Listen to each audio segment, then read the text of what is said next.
Hi, welcome back to Elements in Focus. I'm Aaron Rheaume, Director of Financial Planning, and Grant Soliven is with me as always. We are into probably the 7th or 8th video of the year for this year. And so if you're new to Elements in Focus, this is where we're giving you a piece of our 5 critical elements. So as you can see on your screen here, we're breaking down 5 critical areas that if you don't pay attention to one, it could create failure inside of your financial plan. So you have your life after work, tax planning, the investment playbook, risk management, life happens, and then legacy planning. Today we're going to talk about your life after work. Specifically designed around standard of living. If you are in our offices for meetings, we talk about standard of living often. It is one of the most critical things to make sure you have a good understanding of when you're moving into your last phase of finance, which is distribution. And so think of your financial journey as a plane ride. You have accumulation, which is the takeoff, preservation, your 30,000 foot in flight mode, and then landing the plane, which is distribution.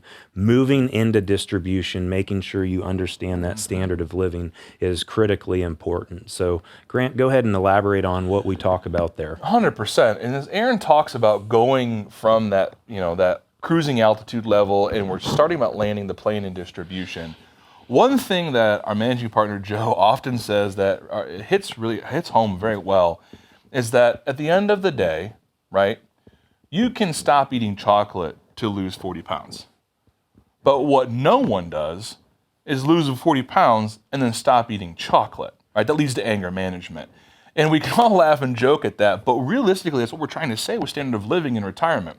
We don't want our families to go from enjoying nights out and drinking wine to now having to eat ramen and noodles and drinking boxed wine at home simply because they're retired. Mm-hmm. Well, how do we get around that? Some would say, well, Aaron, Grant, I have to have my assets, they have to grow so big and return and all this, which matters in the equation. But what matters even more to an exponential amount is tax planning and then this topic, standard of living. For many of the families we care for, you guys have done a phenomenal job of living below your means and growing wealth. That's essentially what wealthy people do. They live below their means, they save, they accumulate, and boom, here they are. So for most of those families, we're having discussions about having to spend a little bit more. Mm-hmm. So there's two sides to this equation. First, you've got to understand and know if you're starting to land that plane, what does it take to really ensure that yourself as an individual, or if there's a couple, the family, really need on a monthly basis to enjoy your standard of living. Yep. Right? Don't try to do this exercise when you're at your peak spending years for education for your kids, or there's a lot of outflow because there's some things you're doing for elderly parents. Like, don't do that. But when it looks, if all of those things were aside, what are some things from a fixed income or fixed expense perspective that you have to pay? And then what are those social things at the bottom?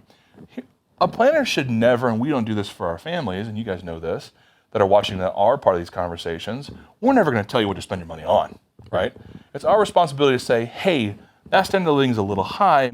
If you're in preservation, we can say, hey, if we want to maintain that spending level, here's what we have to accomplish. Mm-hmm. And so at the end of the day, we're not saying go on a budget, but what we are saying is understand what your standard of living is and those fixed and social expenses.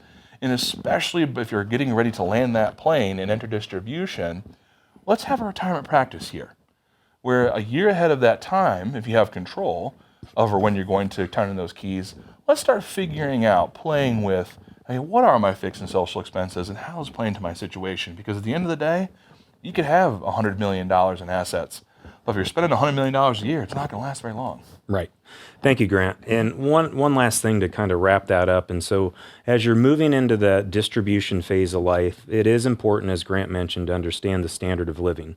What we find often is when someone's trying to make a decision on moving into distribution or your life after work, they're looking at replacing an income.